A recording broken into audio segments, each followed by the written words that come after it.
मग कृष्ण द्वारकेमध्ये आनंद असायचा, प्रजा सुखी असायची, समृद्धी असायची, यज्ञ आगादी कर्म करण्याकरता नाना प्रकारची मंडळी यायची आणि अनेक प्रकारची मंडळी येता येता मग कृष्णाचा एक थोडा मुलगा विचित्रच होता हो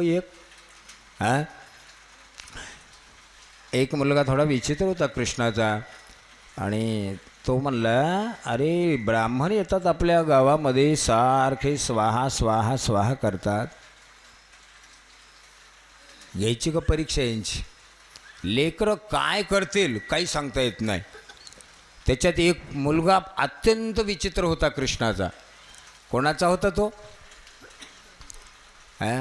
जांबवंतीचा होता तो मुलगा. त्या मुलाचं नाव होतं सांब.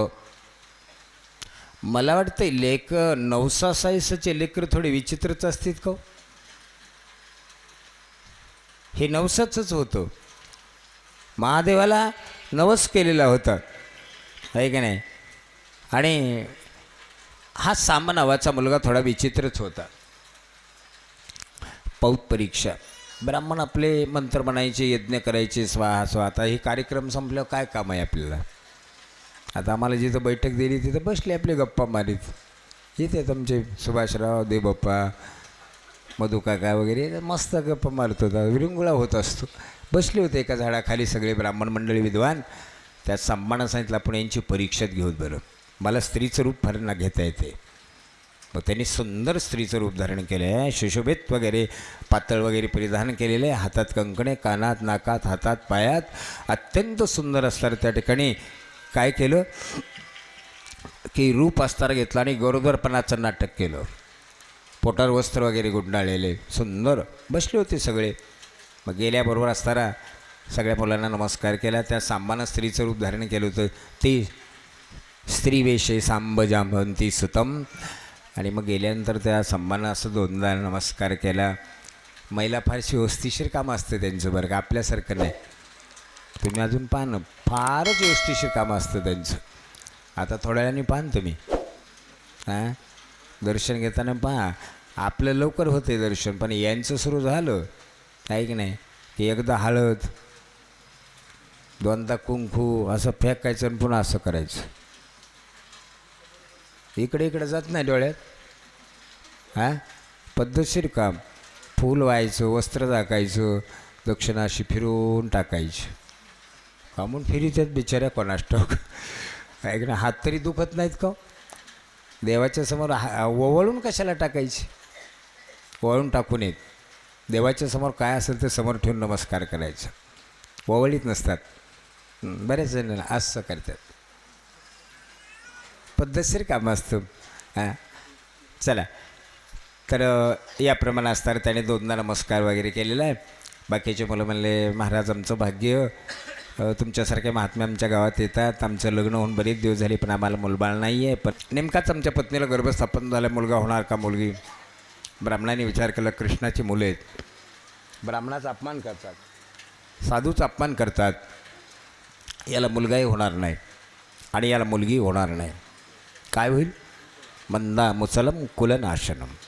ब्राह्मणाचा अपमान करतात तुम्ही, याला मुसळ प्राप्त होईल आणि मुसळापासून यादवांचा संहार होईल. टापकान मुसळ खाली पडलं. देवाला दोन शाप आहेत, एक ब्राह्मणाचा शाप आणि पतिव्रतेचा शाप आहे. निमित्त शापाचा अवतार संपवायचा आहे. टापकान खाली पडला, आता काय करायचं याला? मुलाने बाहेरच्या बाहेर त्याचं चूर्ण केलं त्या मुसळाचं, प्रभाक्षेत्राच्या ठिकाणी टाकून दिलं. एक तुकडा उरला, एका माशानं गिळला. मोठा पर्वकाळ होता आणि पर्वकाळानिमित्त सर्व यादव मंडळी स्नान करण्याकरता निघाले. अत्यंत पर्वकाळ मोठा आणि सर्व मंडळी जातात. स्नान वगैरे केलं आणि स्नान केलं. विनाशकाली विपरीत बुद्धी, वाईट व्हायचं असलं की वाईट बुद्धी निर्माण होती बरं. आणि मग असताना उन्मत्त झाले ते यादव, भयानक उन्मत्त झाले आणि एकोणेकाचा द्वेष करू लागले, एकोणेकाला मारहाण करतात. अत्यंत त्यांच्यामध्ये तुंबळ युद्ध सुरू झालं. उन्मत्त झाले ते यादव सगळी मंडळी. आणि मग मारण्याकरता हातात काही नाही आहे शस्त्र. पाण्याच्या काठीवर जे काही लव्हाळ होतं त्या मुसळाचं आणि ते लव्हाळ पाण्याच्या काठा असतं ना, ते लव्हाळ उपटायचं आणि एकूण मारू लागले, असे गदा प्राण होऊ लागले. देवाने पाहिलं, मीच यांना ऐक नाही, मीच यांना निर्माण केलं, मीच यांचं पालन केलं आणि माझ्यासमोर यांचा संवार व्हायलेला आहे. अत्यंत दुःख झाले देवाला की किती उन्मत्त झाले यादव. हां, खूप भयानक अशा प्रकारचे त्या ठिकाणी खूप मोठं स्तर युद्ध झालं. यादव आपापसामध्ये मारू लागले. देवानं पाहिलं सगळं. चला आपण कशाला, तर आपणही आवरा आहोत. प्रभाग क्षेत्रामध्ये बालूतीर्थ आहे. बालूतीर्थामध्ये पिंपळाच्या झाडाखाली असणारे परमात्मा निवांत बसले.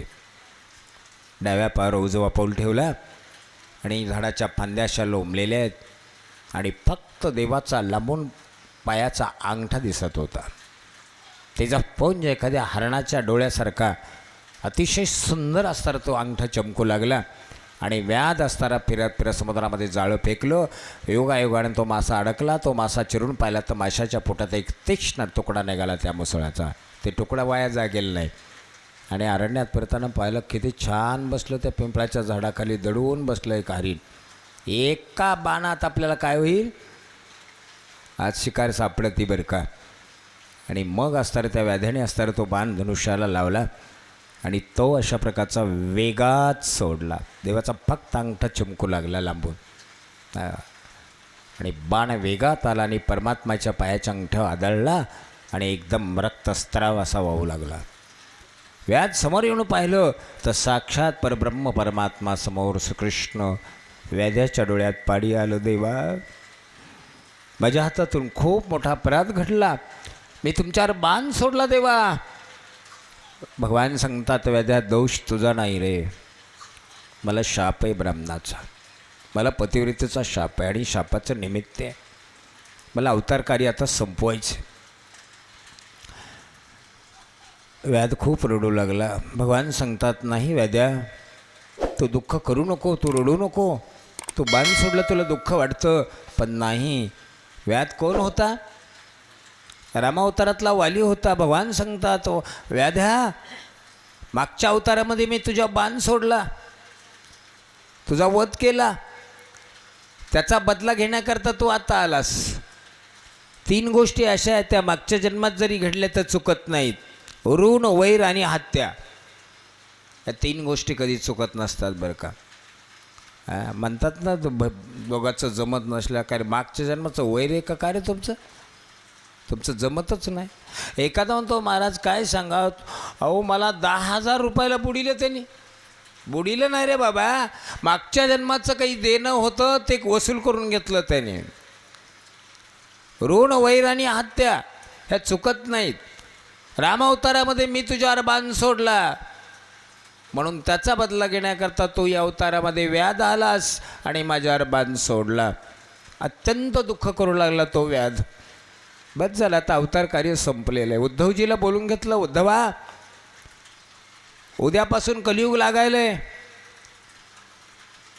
आणि तुम्ही काही इथं थांबू नका. उद्धवाला ज्ञान सांगितलं, बद्रिकाश्रमाच्या ठिकाणी जा आणि माझं एक असणारा अत्यंत आवडता भक्त, माझ्या भक्ताला निरोप दे, विदुराला माझा असणारा निरोप सांग आणि इथं थांबू नको, आता बद्रिकाश्रमाला जाय म्हणले. तो उद्या कलियुग लागायले, कलियुगातले लोक विचित्र जन्मणार आहेत, इथं थांबू नको. तो उद्धवाच्या डोळ्यात पाणी आलं. खूप मोठं ज्ञान सांगितलं उद्धवाला. एकादशी स्कंदामध्ये सांगितलं बरं का. हो, एकादशी स्कंद म्हणजे ज्ञानाचा विषय फार मोठा आहे. तुमचे ते एकादशी स्कंद चालला ना विठ्ठल मंदिरमध्ये, कोणता? नाथ भागवत म्हणजे ते एकादशी स्कंद अत्यंत सुंदर आहे. आमचे चांगदेव महाराज सांगतात ना दररोज. छान आहे बरं का, चांगली गोष्ट आहे. तर ठीक आहे म्हणले. उर्वरित राहिलेले यादव हस्तिनापुराच्या ठिकाणी घेऊन अर्जुनाला सांगितलं, उद्धवाला ज्ञान सांगितलं, तर मी बद्रिकाश्रमाच्या ठिकाणी जा, माझ्या भक्ताला एक निरूप सांग माझ्या विदुराला. आणि तोच परब्रह्म परमात्मा आलो आलो आलो पुंडलिका आलो. पुंडलिक महाराज म्हणले, आला असतील, मला वेळ नाही, तुझ्याकडे पाहायला वेळ नाही, बोलायला वेळ नाही, मी माझ्या आईवडिलाच्या सेवेत आहे. द्वारका सोडली, वैकुंठ सोडलं, तुझ्याकरता आलो मी. तू बोलायला तयार नाही, मला वेळच नाही बोलायला तुम्हाला. अरे बा, इतक्या लांबून आलो, अरे निदान उभा राहिलं तर जागा ती. अहो मला वेळ नाही महाराज, मी आईवडिलाच्या सेवेत आहे. साक्षात परमात्मा आले. बाजूला एक वीट होती, अशी वीट घेतली आणि भिरकावून दिली. राय म्हणले आता याच्या उभा. मला वाटतं अजून उभा आहे का? होय सुभाषराव उभाच बसला नाही ना, पाय गळून आले नाही ना, तुम्ही आत्ताच गेलते ना. उभाच आहे. किती दिवस झाले? युगे 28 युग झाले तो भक्ताची वाट पाहत चंद्रभागेच्या काठेवर उभे आहेत. वाट पाहे उभा बेटीची आवड. तोच परब्रह्म परमात्मा श्रीकृष्ण निद्दामाला गेले म्हणू नका, तोच विठ्ठल या स्वरूपामध्ये आपल्या वारकरी संप्रदायाचं आराध्य दैवत विठ्ठल. किती अक्षर आहेत? 3 अक्षरात किती दैवत आल्या? विधाता ब्रह्मदेव, ठ नीलकंठ भगवान शंकर आले, आणि लक्ष्मीकांत.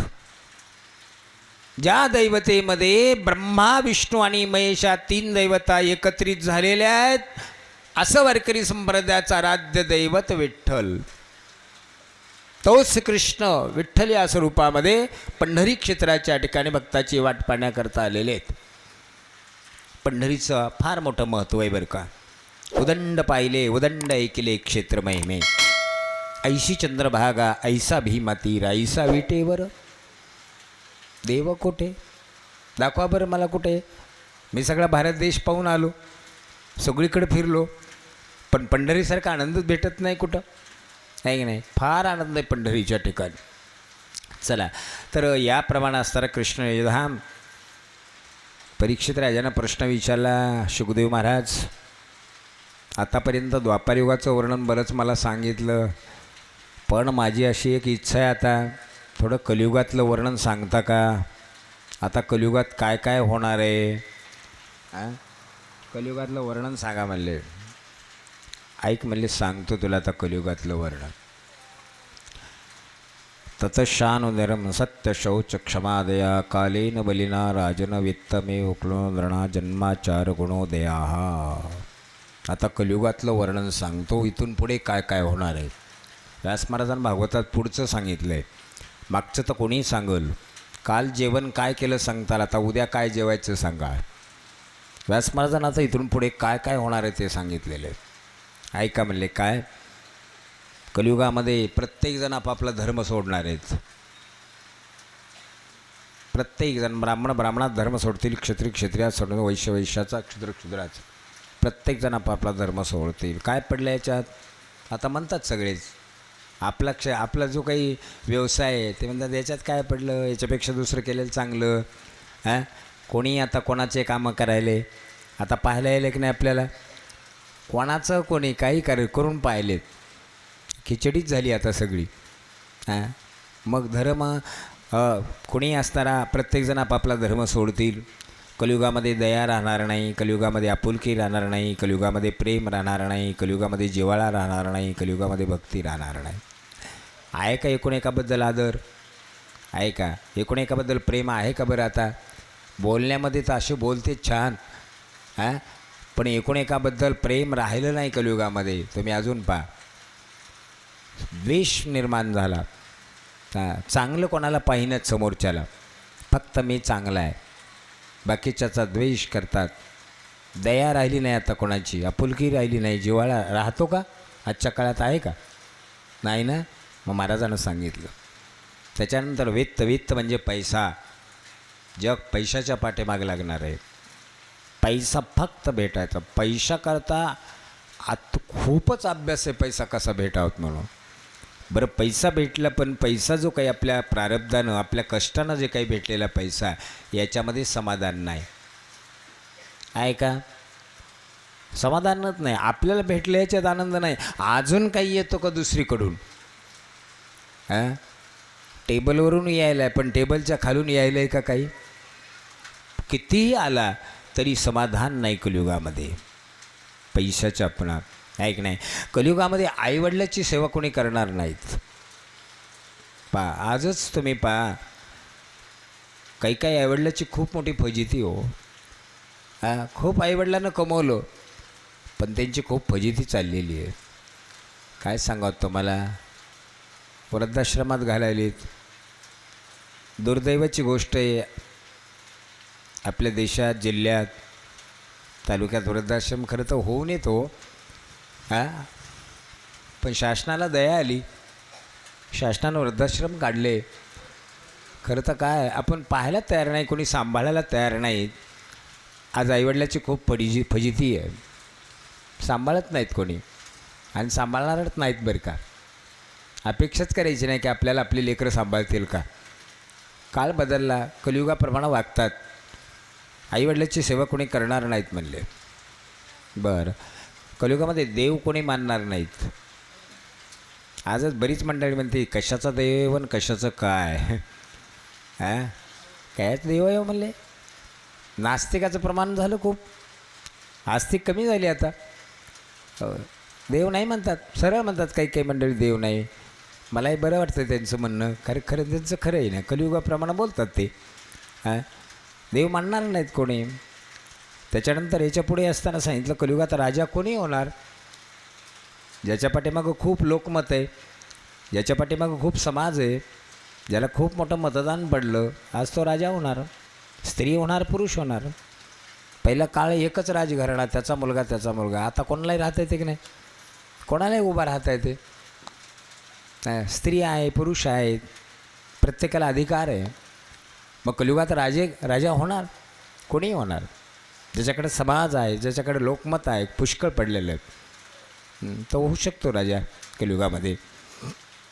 कलियुगामध्ये व्यसनी लोक फार होतील. खूप व्यसनी होतील.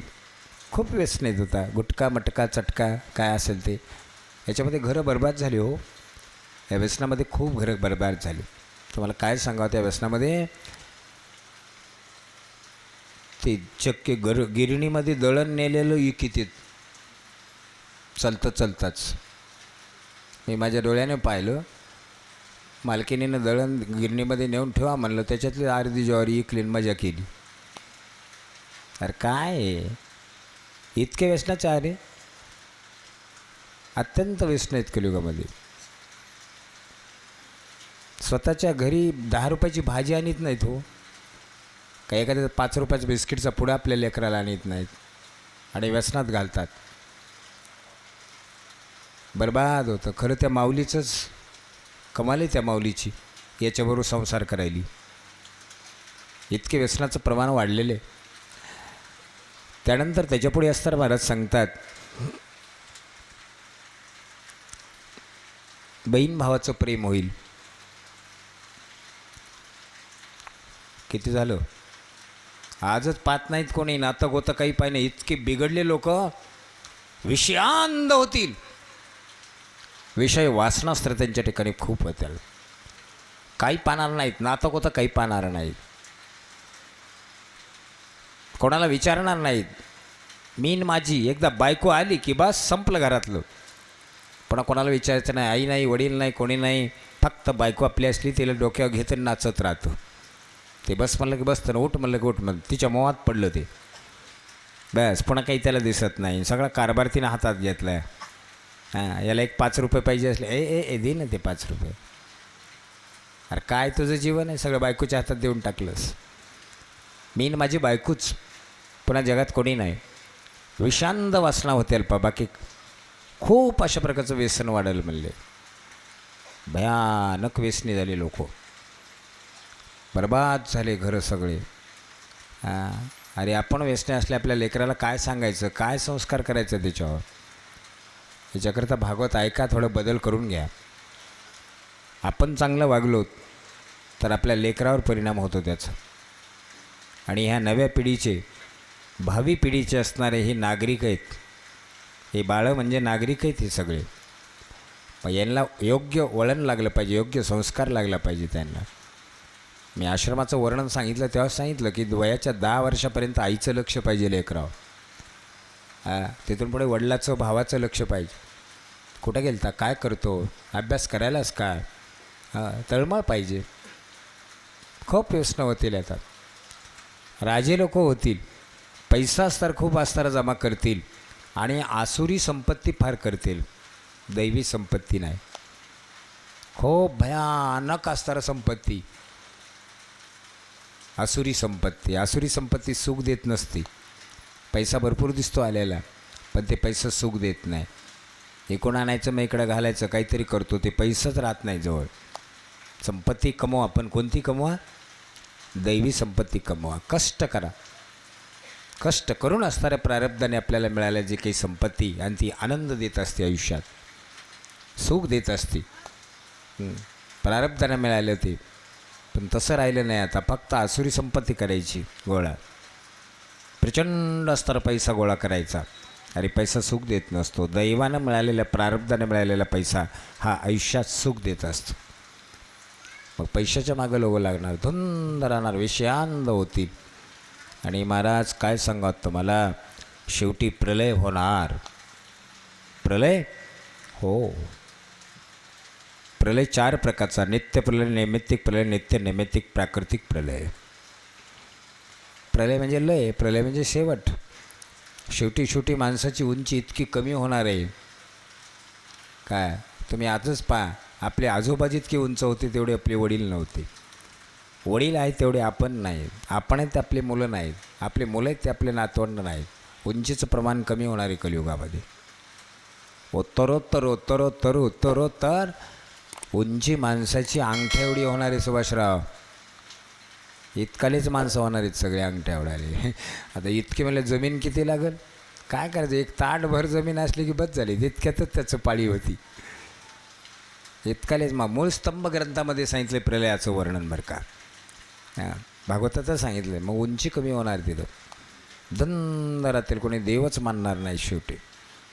आणि मग प्रलय होणार. प्रलय म्हणजे लय, प्रलय म्हणजे शेवट होणार या जगाचा. एवढं असणारं वायू सुटेल, वायू, वारा, चक्री वारं, की उंटासारखे, हत्तीसारखे, वडासारखे, लिंबासारखे, वृक्ष, प्राणी एखाद्या अलगत पाचोळ्यासारखे उडून जातील. इतका वायू सुटेल म्हणले. इतकं? हो. मग आमचं कसं होईल? इतका वायू सुटल्या एवढी उष्णता पडल, इतकी उष्णता पडल की दगड अशा आपोआप उलतील त्या उष्णतेनं. इतका तप्त ऊन पडल. काय उष्णता! आपल्यापेक्षा जास्त उष्णता आहे तिकडे. मी उज्जैनला गेलो ओंकार महाकालाचं दर्शन घ्यायला. अहो असे पाय पडू लागले आळंदीकर, काय सांगावं तुम्हाला. आमच्या गर्दात माझी चप्पलच हरपली, गेली कोणतरी आणली.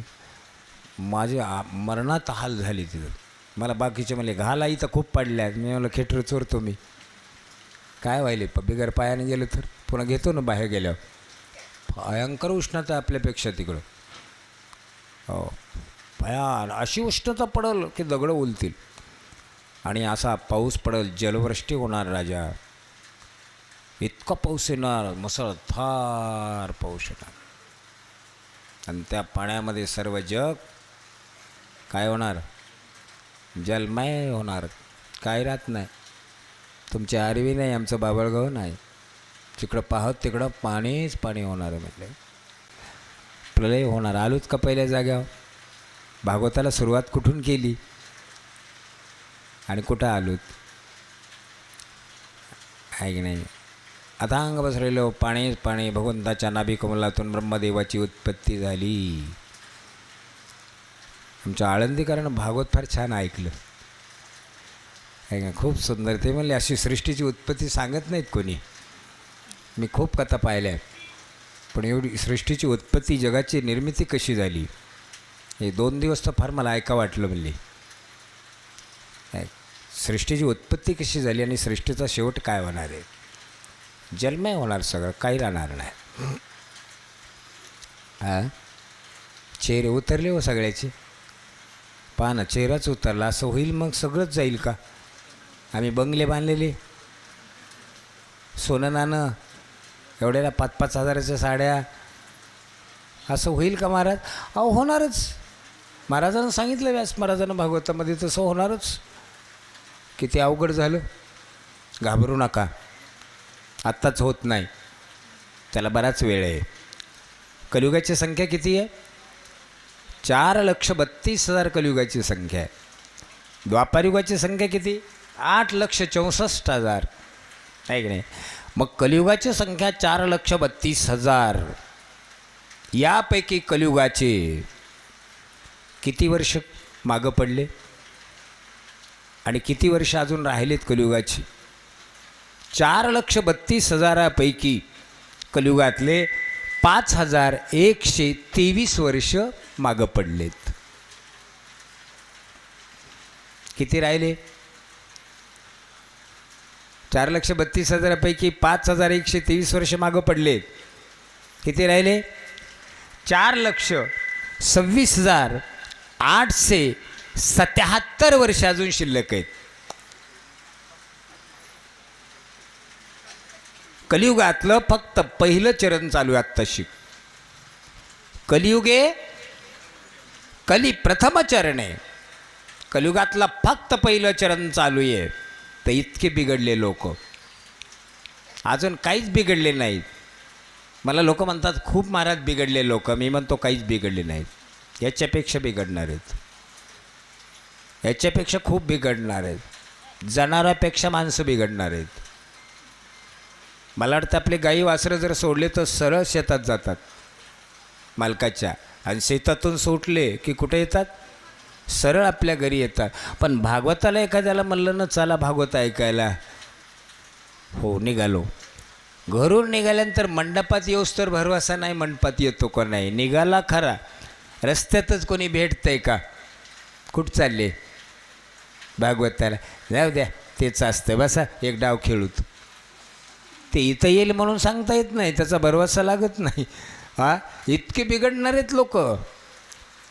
राजा काही राहिलं भागवत सांगायचं माझ्याकडे?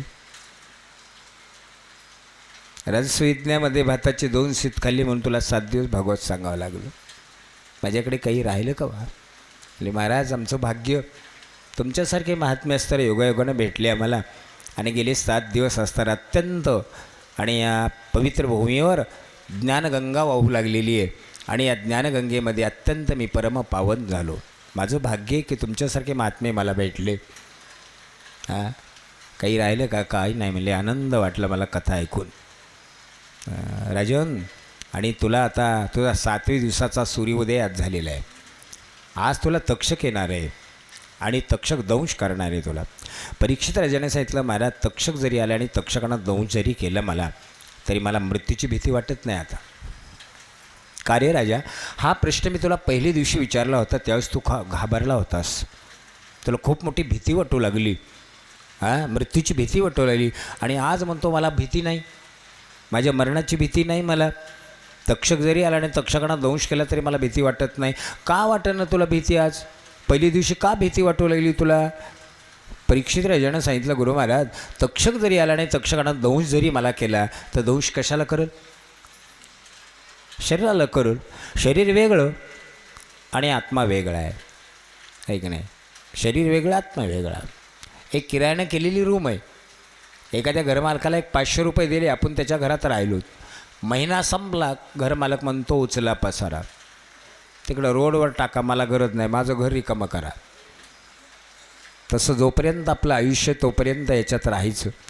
ज्या दिवशी आपलं आयुष्य संपल त्या दिवशी कोणाकडं पाहायचं नाही, कोणाचा विचार करायचा नाही, आपलं आपण निघून जायचं. हां, नैनम छंदोश शस्त्राणी नैनम दहती पावका. आत्मा वेगळा, शरीर आहे. आत्म्याला तोडायचा प्रयत्न केला तुटत नाही. आत्म्याला पाण्यात टाकल्यानंतर बुडू शकत नाही. आत्म्याला अग्नीमध्ये टाकलं तर जळू शकत नाही. आत्मा वेगळा आणि शरीर वेगळं आहे. माऊलीनं ज्ञानेश्वरीत वर्णन केलं एका ठिकाणी, जैसे जीर्ण वस्त्र सांडुणी मग नूतन वेडीजे तैसे देहांतराजी शुकारी चैतन्य. जसं एखादं जुनं वस्त्र आहे. महाराज ही धोती आता वापरण्याच्या उपयोगाला नाही, तुमच्या फार जीर्ण झालेली, फाटली, असं करा ती टाकून द्या आणि नवीन असताना तुम्ही वस्त्र घाला. तसं हे देह टाकून द्या, हे देह सोडून द्या आता आणि नूतन देहात प्रवेश करा. मला भीतीच वाटणं हो आता, मृत्यूची भीतीच वाटणं मला आता. भागवत ऐकलं खरंच मृत्यूची भीती वाटत नाही. आणि भागवतच त्याच्याकरता आहे. 3 ग्रंथ महत्त्वाचे जीवनामध्ये, एक भगवद्गीता, रामायण आणि भागवत. जीवनामध्ये कसं जगायचं याच्याकरता भगवद्गीता पाहिजे, जीवनामध्ये कसं वागायचं याच्याकरता रामायण पाहायचं, आणि शेवटी कसं मरायचं याच्याकरता भागवत पाहायचं. मृत्यूची भीती आता अजिबात मला वाटत नाही. ठीक आहे मग. आणि मग परीक्षित राजानं श्रीमद भागवताची पूजा वगैरे केली, ग्रंथाची. श्रीमद भागवत महापुराणाला साष्टांग नमस्कार केला, भाग्य माझं. आणि गुरु महाराजाची पूजा केली, शुकाचार्य महाराजांची पूजा वगैरे केली. शुकाचार्य महाराजांच्या चरणावर राजा परीक्षितीनं साष्टांग नमस्कार केला. धन्य धन्य महात्मे, तुमच्या मुखातून अत्यंत सुंदर भागवत कथा ऐकून परमपावन झालो. बस भागवताला नमस्कार केला, गुरु महाराजांना नमस्कार केला. आणि आमच्या शुकदेव महाराजाने आसन सोडलं. आता झालं काम म्हणले माझं. आता आसन सोडलं, निघून गेले. आता कथा सांगणारे उठले का ऐकणारे? आता कथा सांगणारे माझं काम झालं, आता मी निघालो. पण कथा ऐकणारे जाग्यावर बसलेले होते.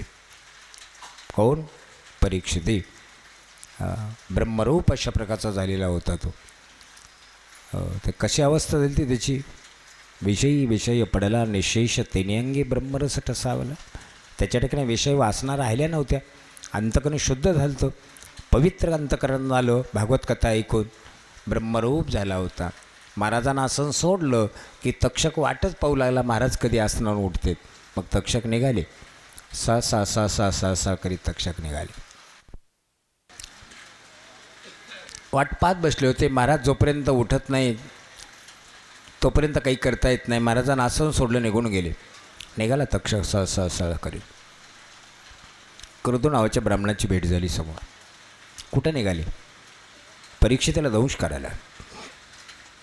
करू नको परीक्षितीला दंश. परीक्षिती राजा आहे, आईवडील असतात प्रजेचे, करू नको दंश. तो म्हणला, मी 7 दिवसापासून वाट पाहत बसलो आहे आणि तुम्ही मला अडवतात.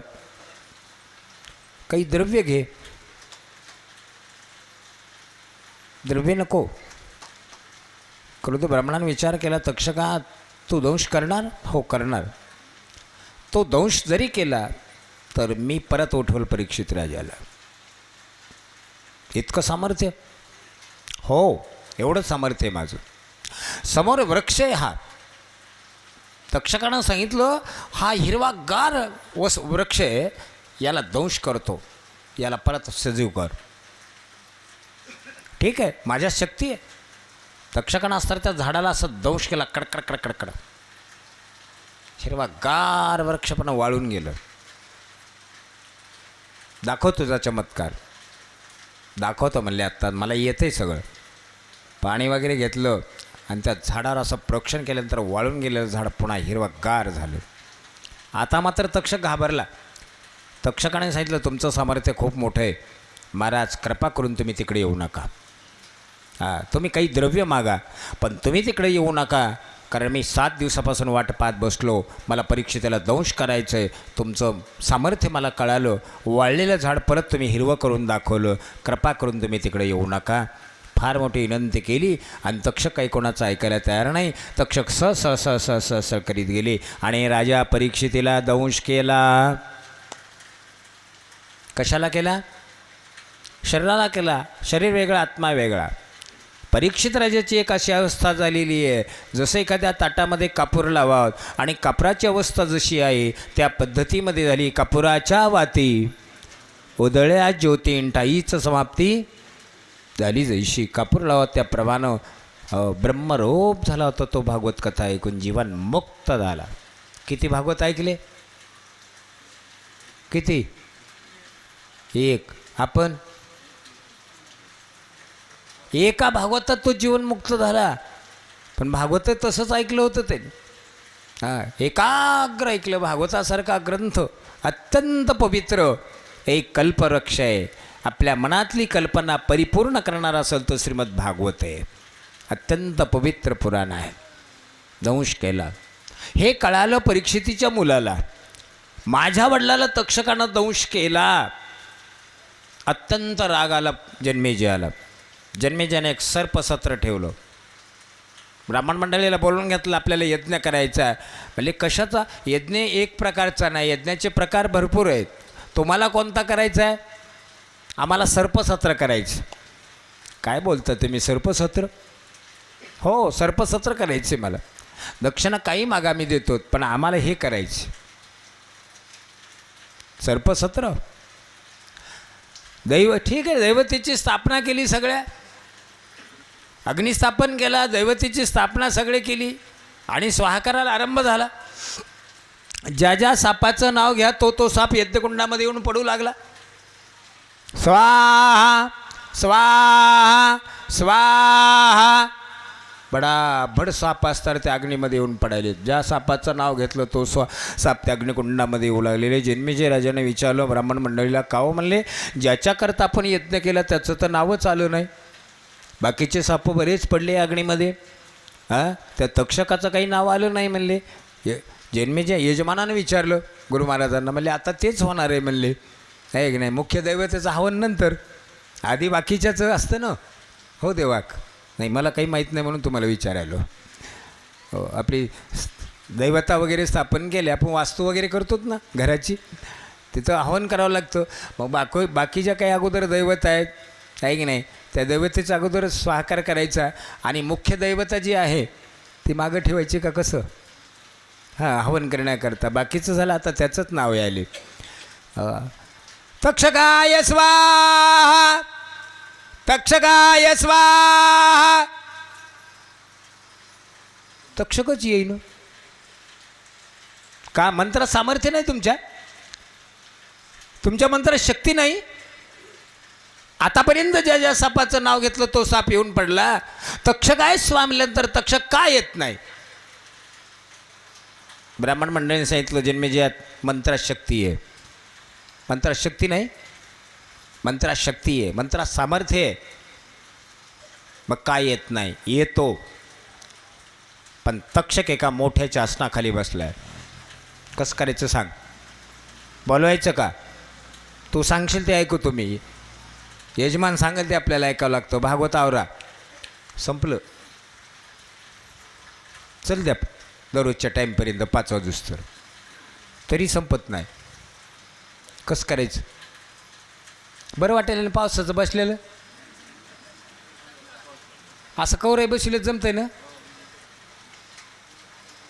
हो, पाऊस नाही, काही नाही, थंडी वाजणं, एकूण एकाच्या दडप्यात बसलो, छान वाटायले पहा. मग चल द्यायचं का? मला कमालच वाटते. 12 वाजता का लोक बसले, 5 वाजूस्तर हो, इकडचे तिकडं हल्ले नाही. खरंच कमाल आहे बसायची. ते किती वेळ झाला, ते 12 वाजल्यापासून 5 वाजूस्तर. तरी ते आमचे काका आले, आवरा, नाही तर मला 9 वाजता सोडायचं होतं. नाही, आज वेळ घेत नाही मी जास्त तुमचा, बरं का. बसला मोठ्या आसनाखाली. कसं करायचं? राग आलता. दंश केला, लपून बसतो का म्हणले. तुम्ही पहा, विंचू चालवर विंचू पटांगणात राहत नाही. काय करतो? दंश केलं की कुठं बसतो? कुठंतरी एखाद्या सांधीमध्ये. त्याला माहीत आहे आता पाठीवर आपल्या काय पडणार, खेटर पडणारच.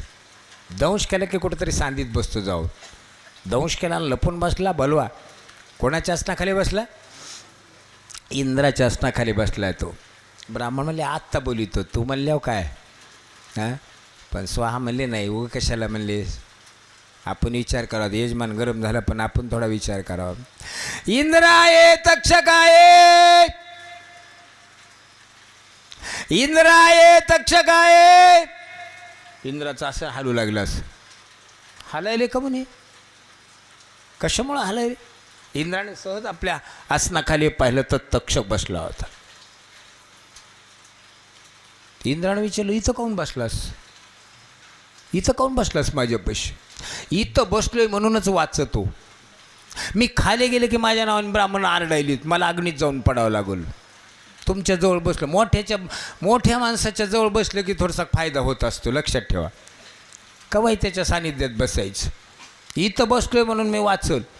इथून बाजूला सरकलं की माझ्याकरता अग्नी पेटवला, मला अग्नीत जावं लागल. अरे ते खरं झालं तुझं बाबा, पण तुला एकट्यालाच म्हणत का माझंही नाव घ्यायलीत? माझं नाव घ्यायची काय गरज आहे बरं, मला सांगा बरं. हा, इंद्र आहे तक्ष काय म्हणाले? तक्ष काय म्हणू का, इंद्र आहे तक्ष काय? ते काही असले तर मी तुम्हाला सोडित नाही. ब्राह्मण कशाचे ऐकत येतं? आवरा म्हणलं इंद्र आहे तक्ष काय, इंद्र आहे तक्ष काय. आसनला आसनच उचललो. इंद्र असं हो, गर गर गर गर गर गर गर प्रति यज्ञ कोंडावर आदर. अस्तिक ऋषी समोर आले. काय लावलंस हे? काय करायला? सर्पसत्र. कशामुळं? माझ्या वडिलाला तक्षकाना दंश केला म्हणून अग्नीत टाकायचं आहे. अरे अस्तिकानं सांगितलं काय वेडा आहेस का काय म्हणले? काय लावले साप जाळायला? अरे तुझे वडील किती पुण्यवान होते. अरे भागवत ऐकायला कोणाला भेटत नाही. भागवत ऐकण्याकरता काही पूर्व पुण्य लागत असतं, त्यावेळेस भागवत कथा ऐकू शकतो. बहुत सुकृताची जोडी म्हणून विठ्ठली आवडी. आपलं काही बहुत पुण्य आहे, सुकृत आहे सगळ्या मंडळीचं, म्हणून आपल्याला 7 दिवस भागवत कथा ऐकायचा योग आलेला आहे. पुण्यवानच कथा ऐकू शकतो. ज्याचं पुण्य कमी पडलं तो कधी ऐकणार नाही आहे. तुझे वडील खूप पुण्यवान होते. तुझ्या वडिलांना 7 दिवस भागवत कथा ऐकली, अत्यंत पवित्र पुराण ऐकलेले.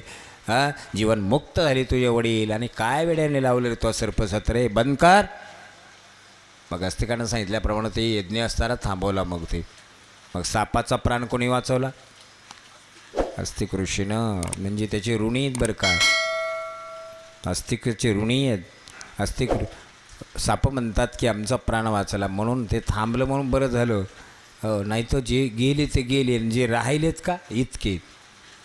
आत्ताच निघालता एवढा कीर्तनात, एवढा होता लांब. सगळे असते तर जागात पुरली नसती.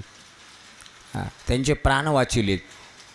सापाला मारीत जाऊ नयेत बरं का. जाय म्हणा बाबा, तुला कुठं जायचं ते तुला खूप वाट आहेत. दोष लागत असतो सापाला मारल्यानंतर, आहे की नाही? पितृदोष लागतो. मग त्याच्याकरता ती नारायण नागबळी करावं लागते. तिथं सगळं कर्म ते नाग हे करावं लागतात ना तिथं. ते सगळं त्याचंच आहे. पाहते पितृदोष लागतो आपल्याला, घराण्याला. मग त्याच्याकरता ते विधी सांगितलं की नारायण नागबळी करत जा. मारू नको. कशाला मारतोस त्याला? जाऊ दे त्याला, जाऊ दे. मग सापाचा प्राण वाचवला अस्तिकानं. सर्पापम सर्पभद्रम दूरम गच्छमा विषम जन्मे जयश यज्ञानो आस्तिकम वचनं स्मरा. आस्तिकाचं स्मरण करा तुम्ही, तुम्हाला काही होणार नाही. तुम्हाला तो दंश करू शकणार नाही. संध्याकाळी झोपायच्या टाईमला एक श्लोक म्हणायचं उशीवर डोकं ठेवल्यावर. कृष्णाय वासुदेवाय हरे परमात्मने प्रणतक्लेशनाशाय गोविंदाय नमः. सर्पापम सर्पभद्रम दूरम गच्छमा विषम जन्मे जयश यज्ञानो आस्तिकम वचनं स्मरा. बस आपल्या तोंडावून शाल घ्या. आता फिकीर नाही सकाळपरी. प्राण वाचवलं असो, अशा प्रकारचं असणार. त्या ठिकाणी सर्पसत्र वगैरे शांत झालं. मला वाटतं भागवत सगळंच ऐकलं आहे. ऐकलं ना सगळं. खूप छान वाटलं भागवत ऐकून.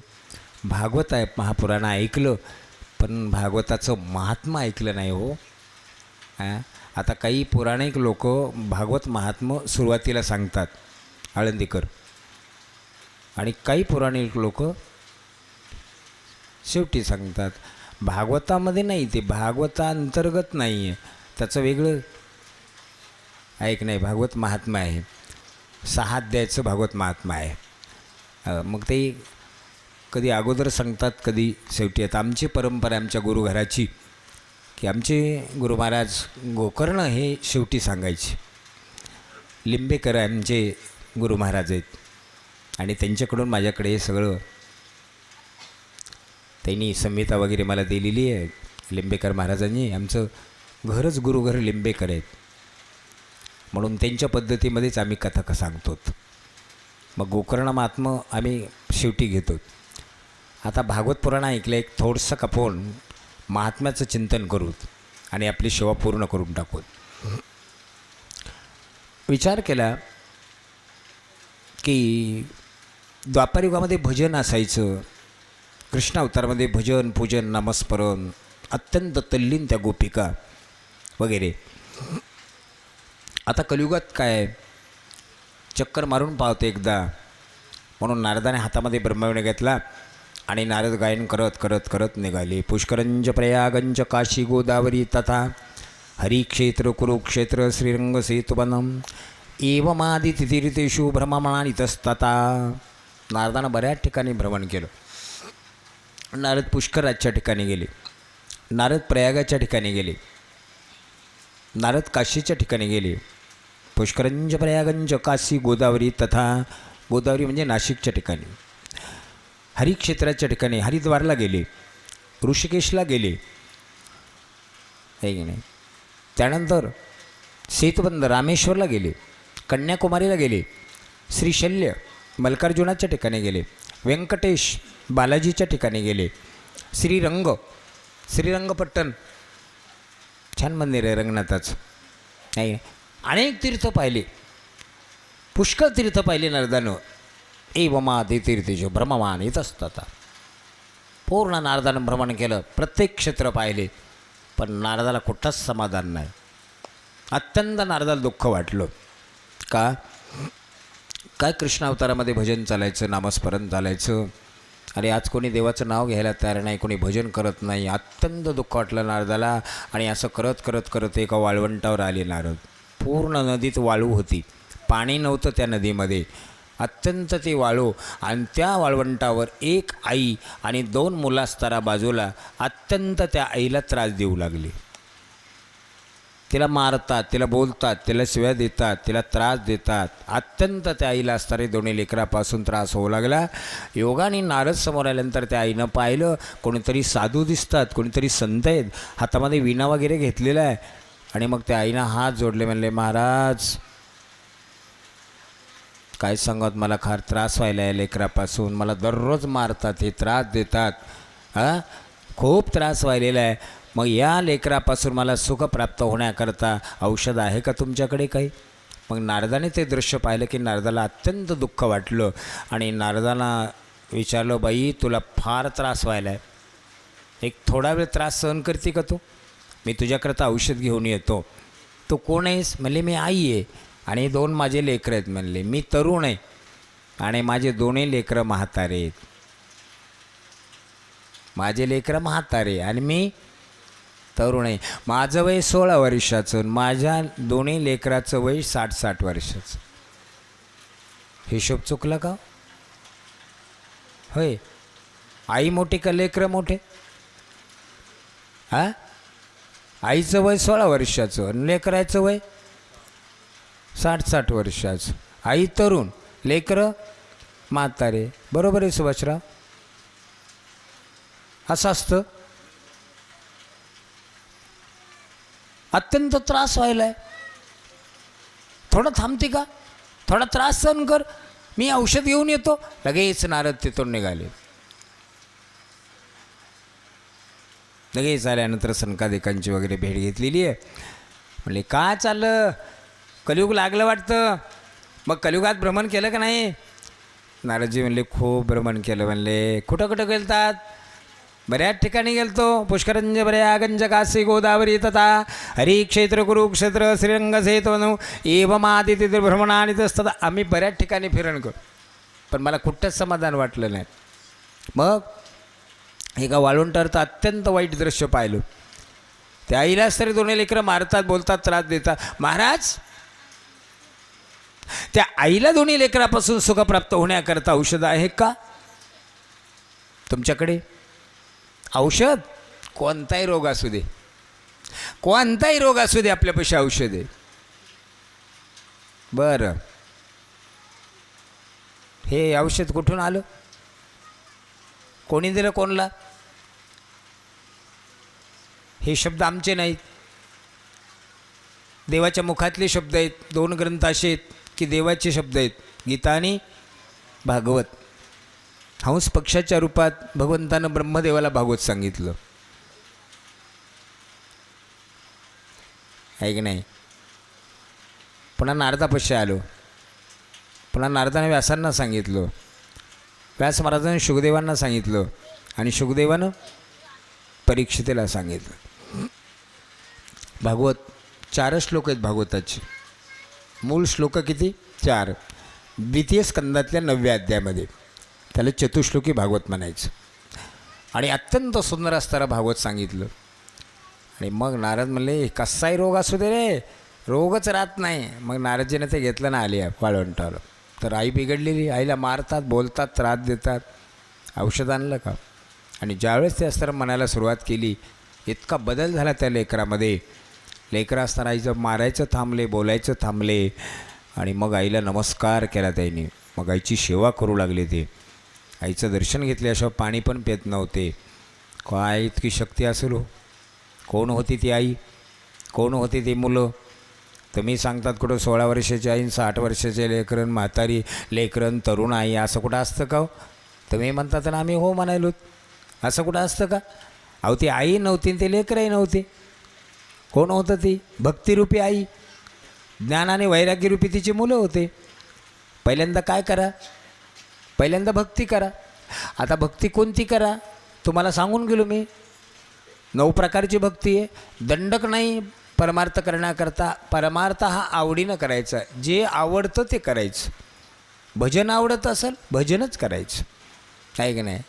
पूजा आवडत असेल पूजाच करायची. कोणती भक्ती करा. मी सांगून गेलो सगळं, आता वेळ नाही. 9 प्रकारची भक्ती आहे. आपल्याला आवडेल ती श्रवण भक्ती, बाकी काही नाही. आपल्याला कथा ऐकायची आवड आहे, कथा ऐकायला यायचं. कोणतीही भक्ती करा. 9 प्रकारची भक्ती, त्याच्यापैकी तुम्हाला जी आवडेल ती भक्ती करा. भक्ती केल्यानंतर काय होतं?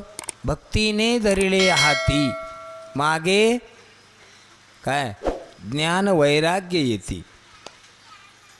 भक्तीनं आधी भक्ती करा. मग भक्ती कोणती करा? आवडीनं करा. भक्ती केल्यानंतर ज्ञान प्राप्त होतं, लक्षात ठेवा. भागवत ऐकलंच नाही आपण, आपल्याला भागवतात काय आहे हे माहीत होईल का? नाही ना होणार, कारण आपण ऐकलंच नाही. तर काय का ज्यावेळेस आपण भागवत कथा ऐकतो त्यावेळेस मात्र आपल्याच्या लक्षात येईल की याच्यामध्ये खरं काय, खोटं काय, कसं वागावं, कसं बोलावं, हे भागवतामध्ये आहे. मग आपल्या ठिकाणी काय होतं? ज्ञान प्राप्त होतं ना. भक्ती केली की आता ही भक्ती आहे, श्रवण भक्ती आहे. आपण भागवत ऐकायला ती कोणती भक्ती आहे? श्रवण भक्ती आहे. सगळ्यात सोपी आहे, सगळ्यात श्रेष्ठ आहे. इथं त्रास नाही कोण्या गोष्टीचा. आहे तोपर्यंत ऐकायचं. अत्यंत सुलभ, सोपी आणि श्रेष्ठ भक्ती असेल तर श्रवण भक्ती आहे. मग भक्ती केली की ज्ञान प्राप्त होतं. भागवत ऐकलं की बरोबर लक्षात येतं कसं वागावं, काय करावं. मग ज्ञान प्राप्त झालं. आणि ज्ञान प्राप्त झालं की मग अज्ञान नाहीसं होतं आपलं. अज्ञान नाहीसं करायचं असेल तर काय करावं लागेल? ज्ञान संपादन करावं लागेल. या मंडपातला अंधार काढून टाका बरं. अंधार पडला इथं आता.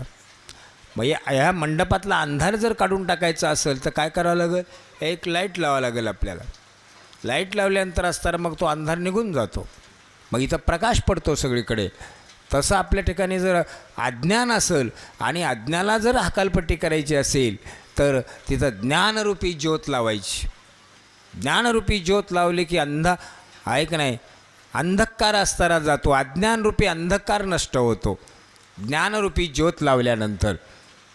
मग भागवत ऐकलं की ज्ञान प्राप्त. मग त्याच्यामध्ये अज्ञान नाही नष्ट होतं. मग अज्ञानामध्ये परत काही लक्षणं सांगितली. अज्ञानामध्ये राग आहे, अज्ञानामध्ये द्वेष आहे, अज्ञानामध्ये असणारा ऐक नाही, हे सगळे लक्षणं आहेत. अज्ञानी मनुष्यालाच राग येतो.